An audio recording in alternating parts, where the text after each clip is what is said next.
बहुत जल्द चांदी 3 लाख के पार चली जाएगी किलो में। ऐसा होने वाला है, आपको भी लग रहा है? सिल्वर कम पड़ने वाला है, तो जो चीज कम पड़ने वाली है उसका भाव तो बढ़ने ही वाला है। तो लॉन्ग टर्म के लिए अभी आप क्या सजेस्ट करें? गोल्ड में इन्वेस्ट करें, सिल्वर में इन्वेस्ट दोनों में करिए। गोल्ड ने 9 महीने में 43% का रिटर्न दिया। 10 रुपए से भी आप गोल्ड में पार्टिसिपेट कर सकते हैं। आज मेरे साथ जो मेहमान जुड़े हुए हैं, आप कई तौर पर उन्हें वैसे तो पहचानते हैं, लेकिन अगर मैं पैसिव इनकम कोच के तौर पर आपको बताऊं तो जो सबसे पहला नाम आपके जहन में आता है वो है संजय कठुरिया जी का। बहुत स्वागत है सर आप। Thank you Shalini ma'am.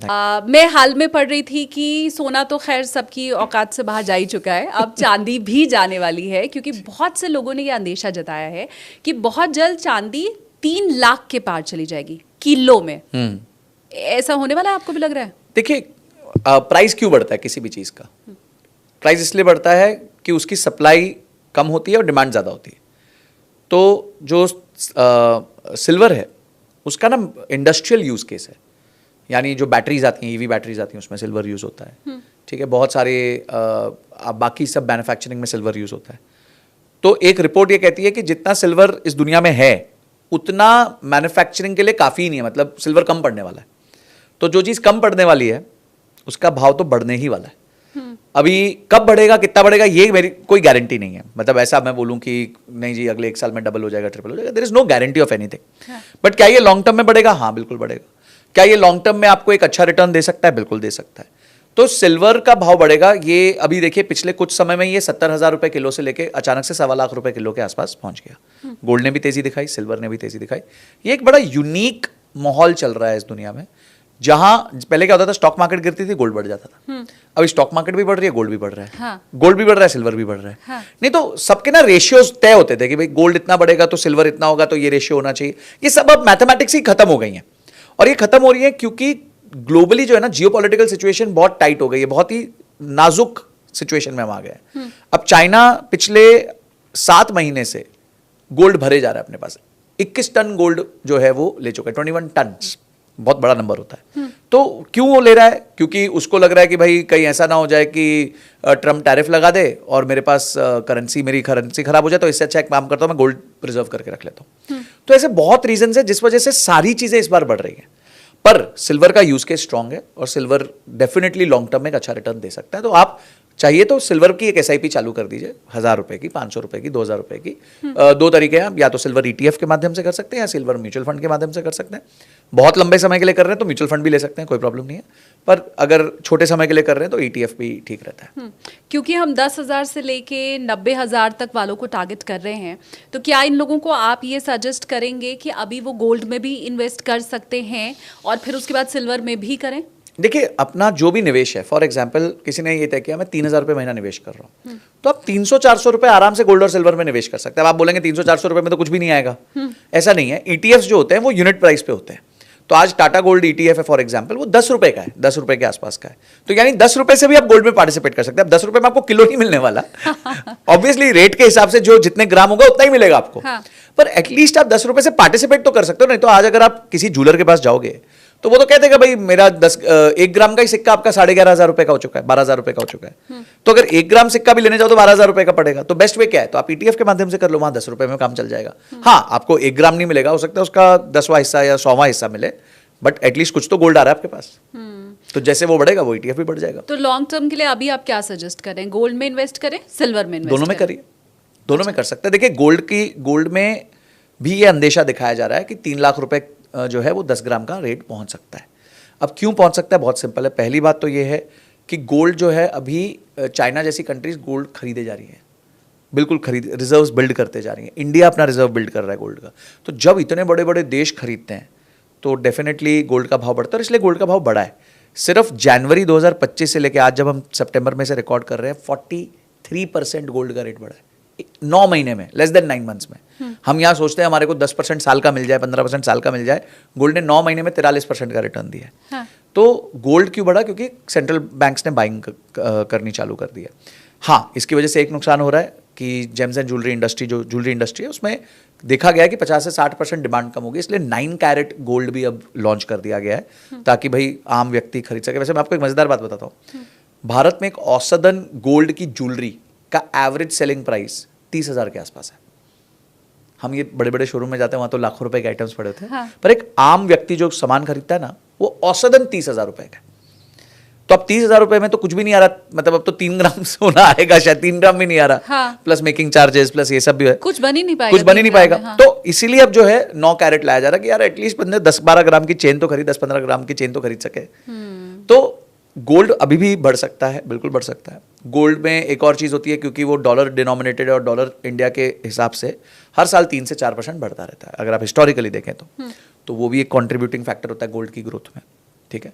तो एक उसकी खुद के प्राइस की ग्रोथ है। अच्छा, तीसरा जो गोल्ड की सप्लाई सालाना बड़ी लिमिटेड है, सिर्फ 3,000 टन ही गोल्ड मिलता है, माइनिंग होती है। तो अगर 3,000 टन में से ये सेंट्रल बैंक और ये लोग ही खरीदने लग गए तो प्राइस वापस बढ़ेगा। और अभी जैसे आप देखेंगे कि औसतन अपने करेंसी के रिजर्व के हिसाब से 15-16% गोल्ड होना किसी भी कंट्री के लिए लाजमी है। जैसे भारत का 13-14% है, चाइना का भी वो नंबर 6-7%, तो चाइना डबल कर सकता है। और चाइना ऑलरेडी करीबन 4-5 हज़ार टन गोल्ड पे बैठा हुआ है, तो यानी वो अगले 4-5 हज़ार टन और जोड़ सकता है।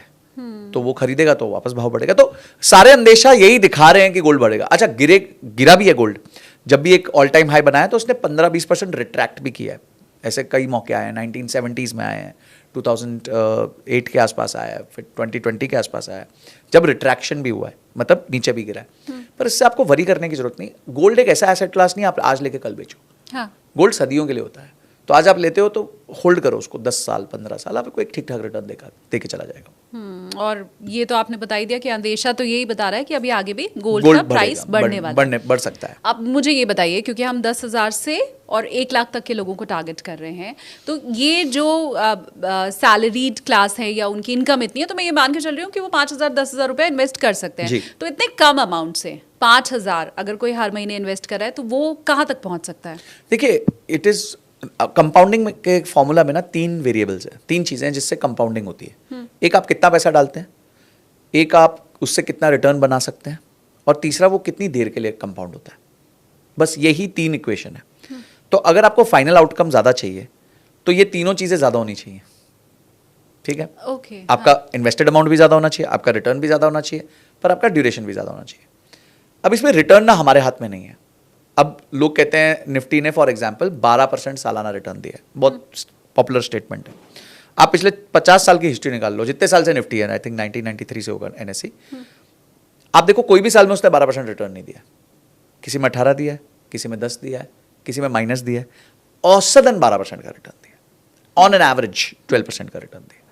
तो इसी तरीके से जब आप कंपाउंडिंग का फाइनल आउटकम निकालना चाहते हो कि मेरे पास कितने पैसे होंगे, तो सबसे ज्यादा महत्वपूर्ण इसमें है टाइम, कि आप कितना समय देते हो उसको। इसका उदाहरण लेते हैं, वॉरेन बफेट की कंपनी है बर्कशायर हैथवे, सब जानते हैं, 1965 में बनी थी, 1965, आज है 2025, 60 ईयर्स, और उन्होंने जो रिटर्न्स दिए वो है 19.8% पर एनम औसतन। ऐसा नहीं है कि हर साल 19.8 दिया, कभी ज्यादा कभी कम, कभी क्रैश, कभी ऊपर, सब कुछ हुआ। तो औसतन 19.8% रिटर्न बना पर एनम का। अगर किसी ने 1,000 रुपए की एसआईपी की होती उस फंड में, तो 720 महीने में उन्होंने डाले होते 7,20,000 रुपए। उसका एनी गेसेस आज का वैल्यू क्या होता है 19.8% के हिसाब से? एनी गेसेस कि भाई इतने करोड़ होता है, इतने लाख होता है क्या? मेरे ख्याल से तो क्योंकि आपसे ही मेरी जितनी बात हुई है उस हिसाब से शायद अरब वरब में पहुंच गया होता। ये है 794 करोड़ रुपीस। आपने डाला कितना था? 7,20,000 रुपए। वो भी एक साथ नहीं डाला, हाँ। धीरे धीरे स्टैगर्ड तरीके से डाला, हाँ। 60 साल में डाला, और उसके आज की वैल्यू होती 794 करोड़ रुपए। आज बर्कशायर हैथवे का एक शेयर का प्राइस 7 करोड़ रुपए है, 6 या 7 करोड़ रुपए के आसपास है। तो 700, मतलब आज आपके पास होते बर्कशायर हैथवे के शायद सिर्फ 100 ही शेयर, हाँ। पर उनकी वैल्यू 700-800 करोड़ रुपए की हो जाती है। हाँ। धीरे धीरे आपने 100 शेयर जमा किए होते उसके, बस 60 साल में आपने कितने शेयर जमा किए? 100 शेयर, और वो 100 शेयर कितने के हो गए? 794 crore. So my point is, wealth बनाने का जो सबसे बड़ा वेरिएबल है वो है टाइम। आप कितना समय मार्केट में रहते हो, क्योंकि उतार चढ़ाव ये मार्केट का नियम है। अभी गोल्ड बढ़ गया, हो सकता है बीच में फ्लैट हो जाएगा, हो सकता है थोड़ा सा कम भी हो जाएगा, पर ओवरऑल तो आप देखोगे गोल्ड ने अच्छा रिटर्न दिया ही दिया है। इसी तरह स्टॉक्स हैं, इसी तरह म्यूचुअल फंड्स हैं, इसी तरह ETFs हैं। तो आप मार्केट में लंबे बने रहिए, डेफिनेटली आपको बहुत अच्छे रिटर्न्स बनेंगे। इससे मुझे एक सवाल मेरे दिमाग में आया, क्योंकि आपने कहा कि निफ्टी ने 12% ऑन एन एवरेज रिटर्न दिया है। अब मुझे ये बताइए कि मैं जब ये सोचती हूँ कि मुझे किसी ऐसे एसेट में अपने पैसे को लगाना है जो बहुत रिस्की ना हो, तो हमें रिटर्न हार्डली मिलता है 6%, 7%, 8% तक, हम अगर डेट में भी लगाएं। तो अगर निफ्टी हमें ऑन एन एवरेज 12% दे रहा है और हम वो अपनी रकम जो हमने डेट फंड में लगाई है या कहीं ऐसे जहाँ पे हमें इंटरेस्ट कम है लेकिन सेफ है हमारा पैसा, अगर वो हम सारा निफ्टी में लगा दें तो 12% की जगह मरे दर्जे भी 6-7% तो मिलेगा, या वो जीरो हो जाएगा? निफ्टी में? हाँ। निफ्टी में क्यों जीरो होगा? निफ्टी तो बास्केट है। हाँ। कोई एक शेयर पे तो निर्भर नहीं है। हाँ। एक आधा शेयर कंपनी खराब भी हो गई तो बची हुई कंपनी उसको जो है फॉरवर्ड लेके चली जाएंगी। हाँ, तो हम वो पैसा फिर क्यों नहीं निफ्टी में लगाते, हम डेट में लगाए ही ना? इसके दो कारण हो सकते हैं। पहला कारण ये हो सकता है कि रिस्क एवर्स होते हैं लोग, कि नहीं भाई हमारे को डर लगता है मार्केट्स में, कुछ भी हो सकता है, 50% नीचे हो जाएगा, कुछ भी हो, एंड फैक्चुअली हो भी सकता है। तो एक वो रिस्क होता है लोगों को। इसे हम कहते हैं डाउनसाइड प्रोटेक्शन। मतलब हम कहते हैं कि भाई कितना डाउनसाइड आ सकता है इस पर्टिकुलर स्टॉक में या इस पर्टिकुलर इंडेक्स में। देखिए, ये कई लोग बात नहीं भूलें कि 2008 में निफ्टी 63% नीचे गिर गया था। 63%, मतलब 100 का 37 रह गया था। वो कह रहे थे 40 का 36 रह गया, तो 100 का 37 रह गया था। हाँ। तो ये लोग भूले नहीं है अभी तक, वो घाव अभी भी लोगों के जो है माइंड में। क्यों घाव है? बिकॉज उन्होंने जब वो 37 हो गया तो पैसे बाहर निकाल लिए, जब टाइम था पैसा डालने का तो आपने पैसा बाहर निकाल लिया, तो आपके पास तो लॉस बुक हो गया ना। लॉस जब तक खड़ा है तब तक लॉस नहीं है, जिस दिन आपने लॉस बुक कर दिया तो लॉस बुक हो गया। तो लोग इसलिए पैसा। दूसरा रीजन ये भी हो सकता है कि उस पैसे की आवश्यकता शॉर्ट टर्म में है। अभी मैं आपको इसका एक उदाहरण देता हूँ। मेरे पास एक क्लाइंट आया, वो बोले कि मेरे पास 15 लाख रुपए थे, मेरी बेटी की अगले साल फीस भरनी थी। तो मैंने सोचा 1 साल का टाइम है और मैंने देखा ये पर्टिकुलर स्मॉल कैप फंड ने बहुत अच्छे रिटर्न्स दिए हैं, तो मैंने उठा के 15 लाख रुपए स्मॉल कैप फंड में डाल दिए। अब उन्होंने डाले सितंबर 2024 में, उसके बाद स्मॉल कैप गिर गया 22%, तो 15 लाख रह गए 12 लाख। अब उनकी बेटी की फीस तो वेट नहीं कर सकती ना। हाँ। उनको तो फीस देनी पड़ेगी अगले साल। तो आइडियली जिनके कुछ खर्चे आने वाले हैं, कोई लाइफ का गोल आने वाला है, बड़ा गोल, लाइफ इवेंट आने वाला है, बच्चों की शादी, बच्चों की पढ़ाई, कोई घर खरीद रहा है, कोई गाड़ी खरीद रहा है, तो एट दैट टाइम अगर समय कम रह गया, 3 साल से कम रह गया, 2 साल से कम रह गया, तो आइडियली इक्विटी में जाना ही नहीं चाहिए, आप डेट पे ही रहिए।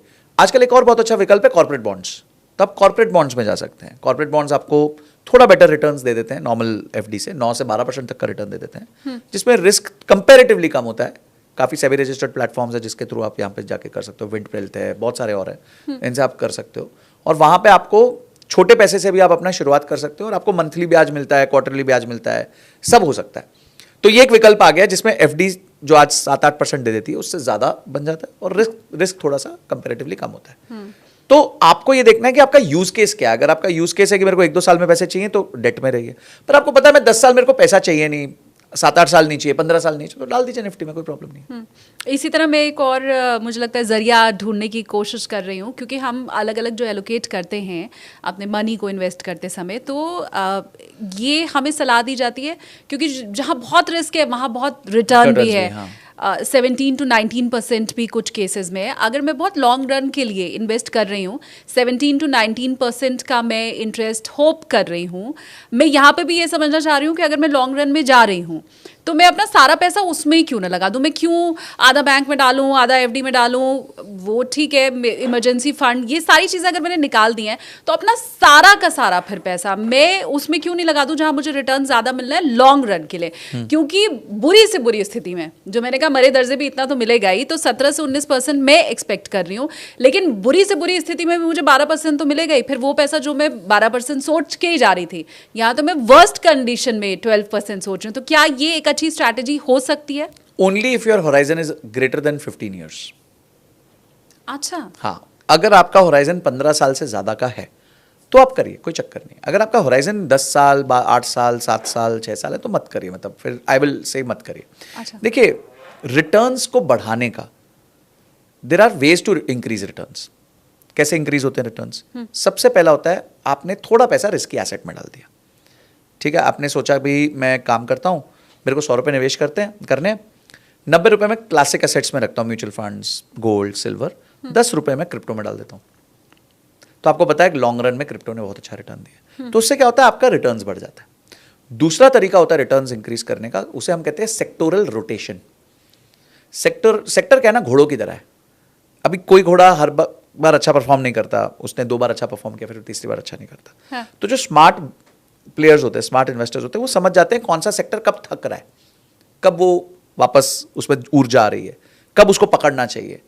ठीक है, तो वो सेक्टर रोटेशन अगर कोई समझ जाए तो वो अपने रिटर्न्स को बेटर कर सकता है, फिर वो सेक्टर मूवमेंट कर सकता है। पर ये हर जन के बस की बात ही नहीं है, ये बहुत मुश्किल काम है। अच्छा। पहले वाला काम फिर भी आसान है कि भाई आपने एक 90% पैसा तो वो कर दिया, क्या कहते हैं, सेव कर दिया। हाँ। एक 5-10% से रिस्क ले लिया, कल को डूबा तो 5-10% ही डूबा, पर अगर उसको डबल हो गया, ट्रिपल हो गया, 4 गुना हो गया, हाँ। तो आपको एक ओवरऑल आपके रिटर्न्स को वो एनहेंस कर देगा।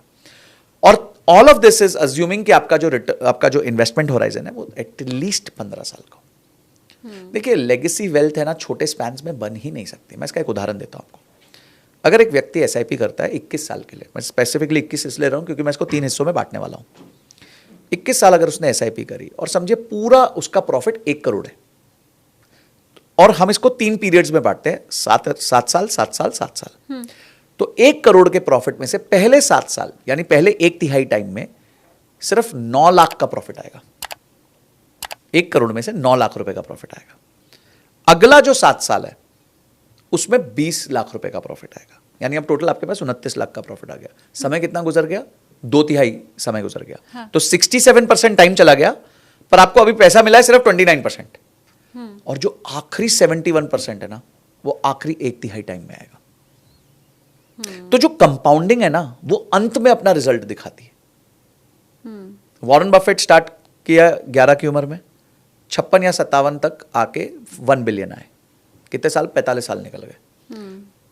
56 के बाद आज वो है 93 के, 37 साल और जोड़ दिए, 37 ईयर्स, आज वो हैं 150 बिलियन के। उन्होंने पिछले 37 साल में जो उन्होंने 45 साल में किया था उसका 150 गुना कर लिया है। तो मतलब कितना लंबा जी गए वो एक तरीके से। हाँ. राकेश जी अगर लंबा जी जाते तो वो भी बहुत अल्ट्रा बिलियनर बनते, 100 बिलियन वो भी निकाल लेते, कोई बड़ी बात नहीं थी। वो ऑलरेडी 2 बिलियन पे पहुंच चुके थे, वो तो साथ ही 60, कुल मिला के 60 साल के थे। हाँ. 60 या 63 के थे जब उनकी डेथ हुई। लेकिन ये तो फिर क्या हम ये माने कि फिर बुढ़ापे में ही जा करके देखिए, ऐसे नहीं है। हाँ. आपको वेल्थ को डिवाइड करना है। कुछ पैसा ऐसा रखना है जो लेगेसी का पैसा हो। मैंने कहा 1000 रुपए डाल के आप 794 करोड़ के मालिक बन सकते थे। ठीक है, अब आप बोलोगे हाँ हाँ हाँ कौन रुकेगा 60 साल। मैं कहता हूं आप कुछ भी कमा रहे हो, आप 1000 रुपए साइड नहीं करके रख सकते क्या? भूल जाओ ना 60 साल के लिए। लोग जमीनें पुश्तों की रखते नहीं है क्या? हम लोग कहते हैं ना मेरे फादर के, मेरे दादाजी की जमीन है। हाँ. तो दादाजी की जमीन आप 100 साल रुकने को तैयार हो। एक अगर कोई म्यूचुअल फंड लिया तो उसको भी देख लो एक बार यार, 50-100 साल। पर म्यूचुअल फंड में बीमारी क्या है ना, वो सामने होता है, बटन दबाओ तो निकल आता है। जमीन ऐसे बिकती नहीं है। हाँ. तो इसलिए जमीन लोग होल्ड कर जाते हैं, म्यूचुअल फंड होल्ड नहीं कर पाते। पर उसको भी एक एसेट क्लास समझो, थोड़ा पैसा ऐसा छोड़ दो। मैं कहता हूँ किसी की तनख्वाह 25,000 है शालिनी जी, क्या वो 1000 रुपए नहीं भूल सकता? तो ये तो फिर मैं तो मानूंगा फिर आपका मन नहीं है इन्वेस्ट करने का, ठीक बात। आप में हैबिट नहीं है ना, आप में इंटेंशन है। तो वो तो प्रॉब्लम मैं सॉल्व ही नहीं कर सकता, उसमें तो मेरा कोई रोल नहीं है। मेरा रोल ये है कि भाई हाँ, अगर आपने सोचा है कि मेरे को अपने बच्चों को, देखिए हम आज क्या बोलते हैं यार, काश मेरे पिताजी ने ये जमीन खरीदी होती तो कितना अच्छा होता, काश उन्होंने सोना समय पे ले लिया होता तो बहुत अच्छा होता। तो आपके बच्चे वो काश ना बोले, हाँ, कि म्यूचुअल फंड ले लिया काश होता। मेरे पेरेंट्स ने सही टाइम पे एमएफ में इन्वेस्ट कर दिया होता, ईटीएफ में इन्वेस्ट कर दिया होता, सही जगह पैसा डाल दिया होता। हाँ। तो आप भी तो वही पेरेंट बन जाओगे ना फिर, जिसको ताना पड़ने वाला है। तो एटलीस्ट आप तो वैसे मत बनो। हाँ, ठीक बात है ना। अच्छा, लोग बच्चों के पैदा होने पे, उनके बर्थडेज पे पैसा इकट्ठा आता है, कुछ ना कोई गिफ्ट दे जाता है कोई, और ज्यादातर जो रिलेटिव्स है कैश दे देते हैं। आप जमा कर दो, भूल जाओ बच्चे के लिए 25-30 साल, 30 साल बाद दे देना उसको। सोचो आपने किसी ने बर्थ पे 1 लाख रुपए जमा करा और 30 साल बाद उसको दिया, तो कितना होगा वो 1 लाख रुपए, 30 लाख रुपए? आपको पता है मिनिमम अगर 12% के हिसाब से भी कंपाउंडिंग हुई तो करीबन 32 लाख रुपए हो जाएगा। 1 लाख रुपए डाले तो 32 लाख रुपए हो गए। अब किसी ने 10 लाख डाले तो 3 करोड़ 20 लाख हो गए। अब तो कितना आप ज्यादा डालते हो उसी पे निर्भर करता है। ठीक है। So this is the mathematics. आपको अगर आप पैसे निवेश ज्यादा नहीं कर पाते तो आप निवेश का ड्यूरेशन लंबा कर दो, आप अपने आप ज्यादा पैसा कमा लोगे। This is the power of compounding, magic है वो।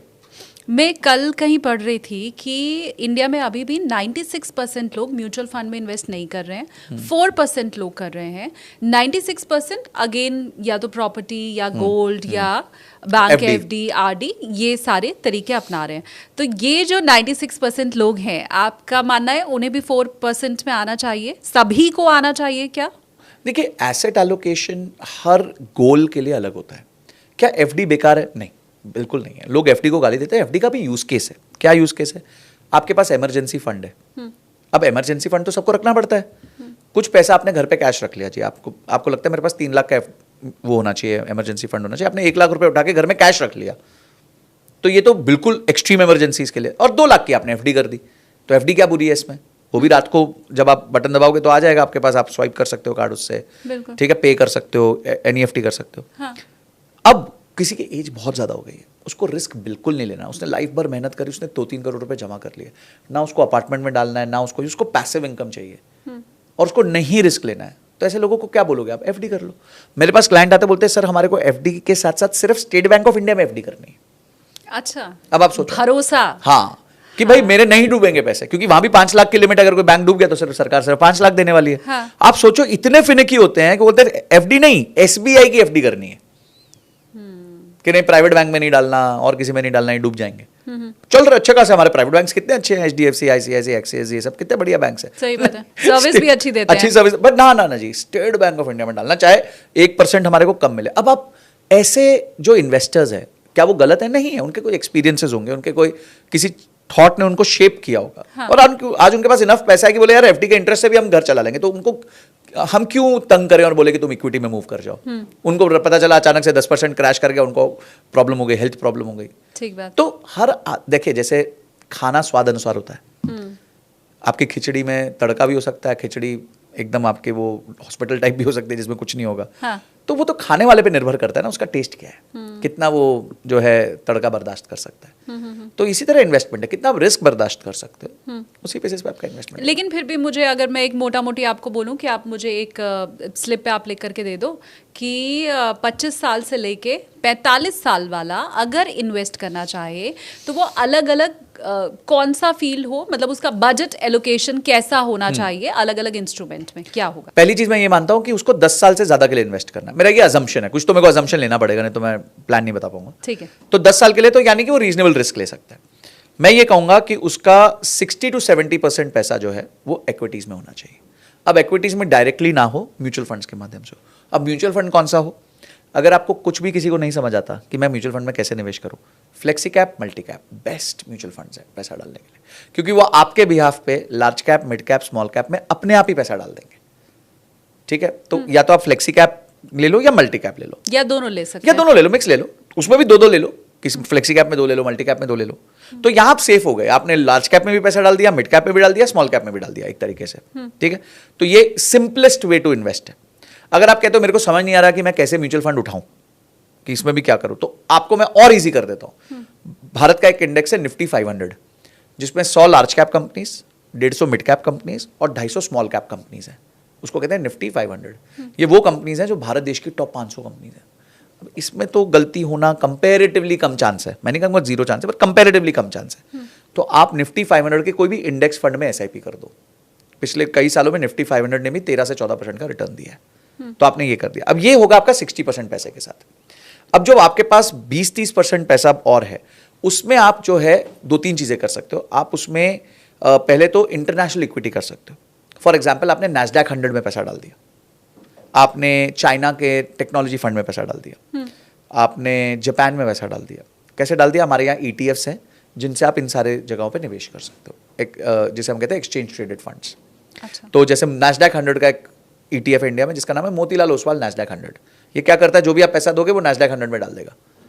तो इससे क्या हुआ? आपने अमेरिका का एक्सपोजर ले लिया। अब अमेरिका के एक्सपोजर से 2 फायदे हो गए। एक तो अमेरिकन इकोनॉमी का फायदा मिल गया आपको, बड़ी कंपनीज है वहां पे, और दूसरा डॉलर का फायदा मिल गया, क्योंकि डॉलर हर साल 4% बढ़ जाता है, तो आपका पैसा कन्वर्ट होगा डॉलर में और उधर चला जाएगा। तो ये आपने कुछ पैसा इसमें कर दिया। बचा हुआ पैसा जो है 10, अभी हमारे 20% पैसा सोचो हमने इंटरनेशनल डाल दिया, इससे हमारे को डॉलर का बेनिफिट मिल गया और इंटरनेशनल एक्सपोजर भी मिल गया। 10% पैसा आप गोल्ड और सिल्वर में डाल दो, ठीक है, और बचा हुआ 10% पैसा जो है आप हाई रिस्क एसेट्स में डाल सकते हो, चाहे क्रिप्टो हो गया, अगर आपका कॉर्पस बहुत बड़ा है तो आप स्टार्टअप्स में डाल सकते हो पैसा। इंडिया में एक प्रोडक्ट है जिसका नाम है ऑल्टरनेटिव इन्वेस्टमेंट फंड्स, जिसमें 1 करोड़ मिनिमम इन्वेस्टमेंट होती है, आप उसमें पैसा डाल सकते हो। तो ये आपका बास्केट बन सकता है अगर आप एक लॉन्ग टर्म इन्वेस्टमेंट 10 साल से ऊपर की देख रहे हो, और आप अपने आप को डीक्लटर रखना चाहते हो, बहुत ज़्यादा हेडेक नहीं रखना चाहते, तो ये एक रीजनेबल आपका पोर्टफोलियो बन जाएगा। पोर्टफोलियो आपने बना दिया, अब आप मुझे ये बताएं कि इसमें मुझे मेरी सैलरी का या मेरे इनकम का एडवाइजेबल कितना % इन्वेस्ट करना चाहिए? मिनिमम 25%। ओके। मिनिमम 25। देखिए 12 लाख तक की इनकम टैक्स फ्री हो गई है। हाँ। ठीक है, अब तो कोई सरकार आपसे 1 रुपया नहीं ले रही उस पर। हाँ। लाख रुपए महीना एक बहुत बड़ा नंबर होता है, ऐसा नहीं छोटा नंबर है। अगर आज आप कोई मिड टीयर टाउन में कोई रहता है तो लाख रुपए में आराम से वो 30,000 में गुजारा कर सकता है, 70,000 रुपए बचा सकता है। ठीक है, अगर वो घर की EMI भी जोड़ ले कि चलो मैंने घर ले लिया तो भी 30,000 और जोड़ लीजिए, रेंट 10,000 बच जाएगा, 40,000 की EMI आ जाएगी, तो भी वो 50-60 हज़ार, मैक्सिमम 70,000 में फ्री हो जाएगा। तो आपके पास बच गया ना 30%, तो आप डाल दो इसमें। तो मैं तो सबको एक सलाह देता हूँ, 25% आपको डालना ही चाहिए। हाँ, अगर आपकी अभी तनख्वाह बिल्कुल ही कम है, 15,000 है, 20,000 है, तो कोशिश करके एटलीस्ट 10% अपने पैसे का डाल दीजिए। जैसे जैसे आपकी तनख्वाह बढ़े ये परसेंटेज बढ़ता रहना चाहिए। और आइडियली मैं तो काफ़ी लोगों को जानता हूँ, मैं खुद भी, जैसे 50% इन्वेस्टमेंट रेट होता है हमारा, 50% हम अपना जो इनकम होती है उसको इन्वेस्ट कर देते हैं, नहीं तो वो हाथ से कहीं और चली जाएगी। आईफोन ले लेंगे। आईफोन 17 प्रो मैक्स आ जाएगा, कुछ आ जाएगा, तो कुछ ना कुछ चला ही जाएगा पैसा। अरे मेरे जानने वाले दुबई से मंगवा रहे हैं भाई। बोलो। तो अभी तो बहुत फोमो आएगा इसका आईफोन 17 का। हाँ। जबकि कुछ नया किया नहीं उन्होंने, मतलब हाँ। But I agree। लोग लेंगे, वो लेंगे, उनका आदत है। एयर क्यों निकाला है इन्होंने? हाँ, मतलब वो कहते हैं ना, पीने वालों को पीने का बहाना चाहिए। हाँ। तो उनको बस, इनको आईफोन खरीदने वालों को खरीदने का बहाना चाहिए, नया नया आया चलो ले लेंगे। तो आई थिंक अगर 25% would be a right number two invest. अगर आपकी सैलरी कम है तो 10% से आप स्टार्ट कर लीजिए। जबकि होता ये कि ये जो 25% हमारे हाथ में होता है, जो मैं कह सकती हूँ कि सरप्लस है, उसमें हम क्या करते हैं, अगर हमें छोटी गाड़ी लेनी चाहिए तो हम बड़ी गाड़ी ले लेते हैं, हमें 2 BHK लेना चाहिए तो हम 3 BHK ले लेते हैं, क्योंकि हमें लगता है ये पैसा तो हमारे हाथ में है और ये हम घर में लगा दें। यस, ये होता है। देखिए, अगर आप जरूरत से ज्यादा की चीज ले रहे हैं तो वो ना वन टाइम एक्सपेंस नहीं है, वो रेकरिंग एक्सपेंस है। मैं इसका उदाहरण देता हूँ। एक कपल मेरे पास आता है, बोलता है कि भाई हम लोग की अभी भी शादी हुई, मम्मी पापा ने पैसे दे दिए डाउन पेमेंट के, हमने 3 बेडरूम घर ले लिया, मेरे दोस्त के ब्रदर हैं, और अब यंग कपल है, 3 बेडरूम हॉल किचन, मेंटेनेंस बढ़ गई। सोसाइटी मेंटेनेंस आपको पता है आजकल नोएडा में 5 से 6 रुपए पर स्क्वायर फीट है। तो आपने जो एक्स्ट्रा 300-400 स्क्वायर फीट लिया, उसका 2500 रुपए तो आपको देना पड़ेगा हर महीने। अच्छा, फिक्स्ड मीटर चार्ज बढ़ गया क्योंकि आपने 3 बेडरूम लिया है, मेड के चार्जेस बढ़ गए क्योंकि उसको 3 बेडरूम साफ करना है। ठीक है, ओवरऑल इकोसिस्टम, इलेक्ट्रिसिटी का वेरिएबल कॉस्ट बढ़ गया, बिल्कुल। तो आपका टोटल ओवरऑल इकोसिस्टम कॉस्ट ही बढ़ गया। इसे हम कहते हैं टोटल कॉस्ट ऑफ ओनरशिप। ठीक है, तो आप ये देखिए, जब भी आप घर खरीद रहे हैं, गाड़ी खरीद, अच्छा आपने गाड़ी महंगी खरीद ली, चलो एक बार को तो आपने दम लगा के हाइशा कर दिया, चलो ले ली हमने गाड़ी। हाँ। अब उसका मेंटेनेंस ज्यादा होता है, उसका मेंटेनेंस ज्यादा बार आ सकता है, उसमें छोटी सी भी खरोच आएगी तो हजारों रुपए लग जाएंगे। उसके बाद उसमें माइलेज बहुत कम मिलता है आपको, जिसमें आपका पेट्रोल डीजल का कंजम्पशन बढ़ जाएगा। तो आप कैलकुलेट तो करो कि उसकी टोटल कॉस्ट ऑफ ओनरशिप क्या होने वाली है। तो टोटल कॉस्ट ऑफ ओनरशिप जो है ना, वो लोग नहीं समझते। वो समझते यार एक बार गाड़ी ले ली, उसके बाद के खर्चे भी तो है ना भाई।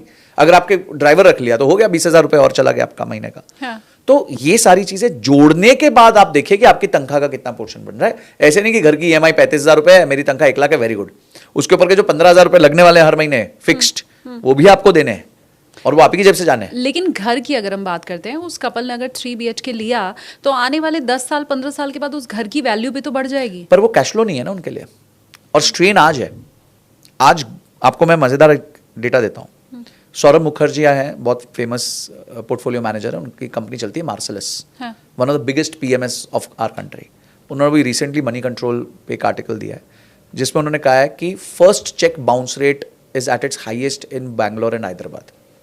यानी कि जो लोग ने घर लिया EMI पे, पहला चेक ही बाउंस कर रहे हैं, पहला चेक। अभी 300 चेक देने हैं, और उसके अलावा जो लोग लोन ले चुके हैं उनमें से 10 में से 1 बंदा डिफॉल्ट कर रहा है। क्यों कर रहा है शालिनी जी पता है? 2020 में जितने ये टेक्नोलॉजी वाले लोग थे उनकी तनख्वाहें बहुत तेजी से बढ़ी। कोविड आया, लोग घर चले गए, टेक्नोलॉजी कंपनीज ने बहुत अच्छा परफॉर्मेंस चालू किया, तो टेक्नोलॉजी कंपनीज हायरिंग कर रही थी इन कोडर्स की। 3 लाख की तनख्वाह है तुम्हारी, तुम आ जाओ 15 लाख पे आ जाओ। तो बोलते तो 5 गुना, हाँ हाँ आओ आओ आओ। स्टार्टअप्स के पास बहुत पैसा था उस टाइम पे। हाँ। तो अब सोचिए जिसकी तनख्वाह 15 लाख हो गई, उसके 3 लाख थी एक दिन पहले तक, अब 15 लाख हो गई। तो वो क्या सोचता है, मेरी 15 लाख हो, मैं तो 1 करोड़ का घर खरीदूंगा क्योंकि अगले साल मेरी 30 हो जाएगी, फिर मेरी 60 हो जाएगी। वो तो ये मैथमेटिक्स लगाएगा, इसे हम चाइनीज मैथ्स कहते हैं। जैसे चाइनीज सामान होता है वैसे ये चाइनीज मैथ्स होता है। यार देख मेरी 3 से 15 हो गई, अगले साल मेरी 30 हो जाएगी, फिर मेरी 70 हो जाएगी, फिर मेरी 1 करोड़ हो जाएगी। तो एक काम करता हूं, मैं जरा 2 करोड़ का घर लेने की कोशिश करता हूँ या 1.5 करोड़ का घर लेने की कोशिश करता हूँ, कहीं से जुगाड़ता हूँ इधर उधर से पैसे और ले लेता हूँ। उसे ले लिया, अब सबकी नौकरी चली गई, फायरिंग चल रही है, एआई आ गया, उसके बाद सारे कोडर्स का अभी जीना हराम हुआ पड़ा है इस टाइम पे। तो अब बोझ तो बोझ है, ईएमआई तो देनी है। आपने 300 महीने की लायबिलिटी ली है, 300 महीने की, हर महीने आपका चेक जाना है भाई। देखिए लायबिलिटी सोच समझ के लेनी चाहिए। हाँ। इतनी लो जो पाल सको, सफेद हाथी थोड़ी पालते घर पे, है ना। तो कितनी लेनी चाहिए फिर आप बता भी दो। टोटल कॉस्ट ऑफ ओनरशिप आपकी इनकम का 35-40% से ऊपर नहीं होना चाहिए। टोटल कॉस्ट ऑफ ओनरशिप की बात, ईएमआई की बात नहीं कर रहा हूं। ईएमआई, बिजली का बिल, मेंटेनेंस, मेड, जो उस घर को चलाने के एक्सपेंसेस हैं, हाँ। वो सारे मिला के 35 से 40% of your net take home income, उससे ऊपर नहीं होना चाहिए। ये हस्बैंड वाइफ अगर दोनों कमा दोनों का मिला के कर लो, कोई चक्कर नहीं। Okay. अगर दोनों 1-1 लाख रुपए कमा रहे हैं तो 2 लाख का आपने 35% मतलब 70,000 80,000 रुपए से ऊपर आपकी। अब आप सोचिए 2 लाख में 80,000 गए तो 1,20,000 बचा। हाँ। 50,000 वो उसमें से इन्वेस्ट भी कर सकते हैं, तो भी 70,000 बचा। तो दोनों काम हो गए, आपने ईएमआई भी दे दी, आपने इन्वेस्ट भी कर दिया, अब 70,000 बचे, आप उसमें अच्छी जिंदगी जियो, घूमो फिरो। अब वो कपल है यार, अभी शादी हुई है, they should have travelled, they should have gone out, उनको लाइफ को जीना चाहिए था, वो बेचारे स्ट्रेस लेके 60% पैसा ईएमआई में दे रहे, फिर सर पकड़ के बैठे होते हैं, हमारे पास तो पैसे बचे नहीं घूमने के लिए। So avoid these traps, avoid these pitfalls when you are young. आप यंग हो ना, अपने ऊपर फोकस करो, अपने आप को बिल्ड करो, अपनी स्किल्स को बिल्ड करो, बड़ी लायबिलिटी से बचो भाई। पहली तनख्वाह आते ही उधार के वार में मत फंसो। लोग पहली तनख्वाह पे ये सोचते हैं मैं उधार किस चीज का लूं, बाइक ले लूं, आईफोन ले लूं, घर ले लूं, ये ऑप्शन होते हैं। थोड़ी तनख्वाह ज्यादा होती है, फाइनेंशियल सिचुएशन अच्छी है तो पहले दिन ही मम्मी बोलने लग जाती है, पापा बोलने लग, बेटा घर ले ले, घर ले ले, घर ले ले, तेरी तनख्वाह चल गई। हाँ। अरे आ रहे नहीं पैसा, आने दो, ये आखिरी तनख्वाह थोड़ी तुम्हारी। मैं हमेशा ये समझना चाहती हूँ, क्योंकि मैंने कई पॉडकास्ट में भी आपको ये कहते हुए सुना है कि आप होम लोन के या जल्दी घर खरीदने के फेवर में नहीं रहते हो। आपका कहना होता है कि भैया उसकी जगह तुम रेंट पर रह लो। लेकिन मैं ये हमेशा समझना चाहती हूँ कि अगर 25 साल की उम्र में किसी ने ईएमआई बांध ली अपने घर की, तो 25 से लेकर 35 साल तक उसकी ईएमआई तो कांस्टेंट रहेगी, लेकिन अगर वो रेंट पे रह रहा है तो अगले 10 साल में उसकी जो घर का रेंट है वो तो लगातार बढ़ता ही चला जाएगा ना। तो क्यों नहीं फिर होम लोन लेना ज्यादा सही है? देखिए इसका बहुत सिंपल उदाहरण देते हैं। हाँ। अगर आज कोई 1 करोड़ रुपए का घर है तो उसमें 80 लाख, पहले तो 20 लाख रुपए डाउन पेमेंट करो, ऊपर से 12 लाख रुपए सरकार को दो, ठीक है, 6-7% की स्टैम्प ड्यूटी है, 5% जीएसटी है। हाँ। ठीक है, तो 12 लाख तो आपने सरकार को दे दिया एंट्री पे, और आपको पता है 1 करोड़ के घर का जो रेंट होगा वो 2 लाख रुपए होगा, यानी 6 साल का भाड़ा तो आप सरकार को पहले दिन दे चुके हो। कितना बड़ा नुकसान कर रहे हो आप अपना ट्रांजैक्शन कॉस्ट पे। पर ठीक है जी, हमने कर लिया। अब 1 करोड़ रुपए में आपका 80 लाख का लोन होगा, बाकी आपको करीबन 32 लाख रुपए जेब से देने, तो 32 लाख रुपए पहले इकट्ठे कर लो। 80 लाख रुपए की किश्त आएगी 64,000 रुपए महीना, और उस घर का किराया कितना, 20,000 रुपए महीना। क्या वो जिंदगी में कभी 64,000 रुपए महीना किराए पे जा सकता है? 20,000 रुपए महीने से स्टार्ट हुई आइटम, मतलब एक घर, वो 64,000 तक कैसे जाएगी? कितने टाइम में जाएगी आप सोचिए ना। अच्छा, लोग कहते हैं 10% हर साल बढ़ता है, 10% हर साल नहीं बढ़ता है, टाइम करेक्शन होती है। मैं इसका भी उदाहरण दूंगा। मैं जिस घर में 2014 में रहता था, मेरा रेंट था 42,000 रुपीज पर मंथ। वही घर का रेंट आज करीबन 11-12 साल बाद इज 58 to 60,000 अ मंथ। क्या बड़ा, कैसे पॉसिबल है? ये हुआ है, ये तो लास्ट 2-3 साल में ही, वो मेरे को लगता है बस 2-3 साल में ही हुआ है जो हुआ है। पर आप देखिए उससे पहले के 7-8 साल तो नहीं बढ़े थे ना। मैं जिस घर में रहता हूं उसमें सोचिए मेरा रेंट था पहले 70,000 2 साल के लिए, अब हुआ है 75,000 2 साल के लिए। तो कितना, 10% भी नहीं बढ़ा, 7% बढ़ा, वो भी 2-2 साल के लॉक-इन्स पे। हाँ। आप ये ना, लोग डराते हैं कि अरे रेंट पे ऐसा हो जाएगा, ऐसा हो जाएगा, तुम्हारे को धक्के मार के, ऐसे थोड़ी धक्के मार के निकाल देगा तुम्हारे को यार। और क्या बगल में घर नहीं बन रहे? पहले होता था, देखिए पहले सप्लाई ज्यादा नहीं होती थी तो लोगों को टेंशन होती थी यार कि अगर कल को निकाल दे तो यहाँ घर ही नहीं मिलेगा। आज घरों की यहाँ बाहर बढ़ी हुई है, आप जाके तो देखो अनसोल्ड इन्वेंट्री इतनी ज्यादा है। ठीक बात। तो माय पॉइंट इज, मैं घर खरीदने के विरुद्ध नहीं हूं फर्स्ट ऑफ ऑल। हाँ, अच्छा वो बता दिया हाँ, मैं क्योंकि लोग वहां से क्लिप काटते हैं ना जो, अच्छा लोगों को लगता है कि यार आप अपना कभी व्यू पॉइंट नहीं बदल सकते। बिल्कुल व्यू पॉइंट बदल सकता है आपका। मैं ये कहूंगा कि मैं उस टाइम पे घर खरीदने के विरुद्ध हूं अगर आपकी वो कैपेसिटी में नहीं है। अपने आप को तंग करके घर मत खरीदिए, कब घर खरीदें? जब आपने जब कह आपके- दिया कि आप नहीं है, घर हाँ। खरीदने के विरुद्ध नहीं है, आपने बता दिया है, हाँ। तो कब खरीदें वो देखिए बताइए। पहले तो आपने स्टेबिलिटी फाइंड कर ली है। फॉर एग्जाम्पल आपको मोटा मोटी तय हो गया मैं एनसीआर में ही रहने वाला हूँ, तो आपने मेंटली अपने आप को स्टेबल कर लिया कि मैं नोएडा ही रहूँगा, मेरा अधिकांश समय नोएडा जाएगा। तो मेरे को लगता है क्राइटेरिया नंबर 1 ये होता है। क्राइटेरिया नंबर 2 ये होता है कि जब आपकी इनकम जो है वो इतनी हो गई हो कि आप उस घर को अफोर्ड कर सको। अब आपको मैं बताता हूँ golden rule which Deepak Parekh ji had given कि घर खरीदने का, वो था आपकी एनुअल इनकम का 5 गुना। अब आप मुझे बताइए शालिनी जी, नोएडा में आज घिसी पिटी सोसाइटी में 1 करोड़ का घर है, तो यानी आपकी एनुअल इनकम 20 लाख रुपए की होनी चाहिए। अब बताइए कितने लोगों की एनुअल इनकम 20 लाख रुपए? उनकी होगी annual income husband wife together 10 lakh की। तो 10 लाख की इनकम पे अगर आप 1 करोड़ का घर की छलांग मारोगे तो आप परेशान ही रहने वाले हो, फिर आप खुश नहीं, उस घर में खुश नहीं रहोगे आप। सही बात। आपने घर क्यों खरीदा? आप खुश रहो, एंजॉय करो, मेरी चीज़ है। तो एटलीस्ट उस इक्वेशन को मैनेज करो। अगर वो 3 बेडरूम वाला कपल 2 बेडरूम ले लेता तो क्या जाता उनका, अच्छे से रहते। और जब पैसे बढ़ जाते उनकी उनकी वैल्यू बढ़ जाती, उनके इन्वेस्टमेंट्स बढ़ जाते, उनके पास कॉर्पस होता तो 2 बेचते, 3 ले लेते। तो आप आज ही सब क्यों खत्म करना है आपको? पहली सैलरी से उधार क्यों पालना है? हाँ। कि आप क्यों मतलब फोर्सफुली अपने जॉब से प्यार करना चाहते हो कि भाई अब तो ईएमआई आ रही है, अब तो जॉब से प्यार करना ही पड़ेगा। हाँ, क्योंकि ठीक बात। एंड लंबी कमिटमेंट्स है ना, 300 महीने की कमिटमेंट है, सोच समझ के लेनी चाहिए ना। लोग आजकल शादी सोच समझ के करते हैं ना, भैया इतने लाइफ का कमिटमेंट, ये भी लाइफ का कमिटमेंट है भाई। आपका हर साल अगर इनकम बढ़ेगी तो साथ साथ एक्सपेंसेस भी बढ़ेंगे, आपको ईएमआई ज्यादा चुकाने में बहुत मुश्किल आएगी। सही बात है। हाँ, आपके लाइफ में बहुत अच्छा हो गया, आपने अचानक इनकम 5 गुना कर ली, 6 गुना कर ली, वेरी गुड। पर अगर नहीं कर पाए तो आपके लिए तो स्ट्रगल रहने ही वाला है होम लोन को चुकाना। ठीक है, बहुत सी मुझे लगता है आज की ये जो क्लासेस थी आपने उसमें बहुत सी चीज़ व्यूअर्स को समझाई है। कुछ ऐसे सवाल ज़रूर रह गए होंगे जो आज मैं नहीं पूछ पाई संजय जी से। कमेंट सेक्शन खुला हुआ है, जब हमारी अगली बार मुलाकात होगी तो मैं पूछ लूंगी संजय जी से। लेकिन आज क्योंकि ये मैंने नया पैसा बोलता है शुरू किया है, तो मैं ये चाहती हूँ, आपकी फैन फॉलोइंग बहुत बड़ी है संजय जी तो मेरा भी थोड़ा भला हो जाए। आप अगर कैमरा देखते हुए और लोगों को ये बोलें कि वो पैसा बोलता है को सब्सक्राइब करें। तो great, thank you so much first of all Shalini ji, and congratulations to you for starting this great news channel Paisa Bolta है। और आपका ये एक्सपर्टीज रहा है हिस्टोरिकली कि आपको पैसे बोलता है कि पता है मतलब हाउ इट टॉक्स। तो मैं सबसे एक ही चीज रिक्वेस्ट करूंगा कि आप इमीडिएटली इस चैनल को सब्सक्राइब करें, घंटी जरूर दबा दें ताकि वीडियोस जो आ रही हैं इस पे वो आपको मिस ना हो। मैं भी शालिनी जी के साथ और वीडियोस करूंगा इसी टॉपिक पे, जहां जो भी आप क्वेश्चंस पूछेंगे तो can see me again here. इस वीडियो को एटलीस्ट 5 दोस्तों के साथ शेयर करो जिनको आपको अचानक से याद आता है नाम के, हाँ ये गलती मेरा ये वाला दोस्त कर रहा है, उसको इमीडिएटली भेज दो, शायद उसका भला हो जाए।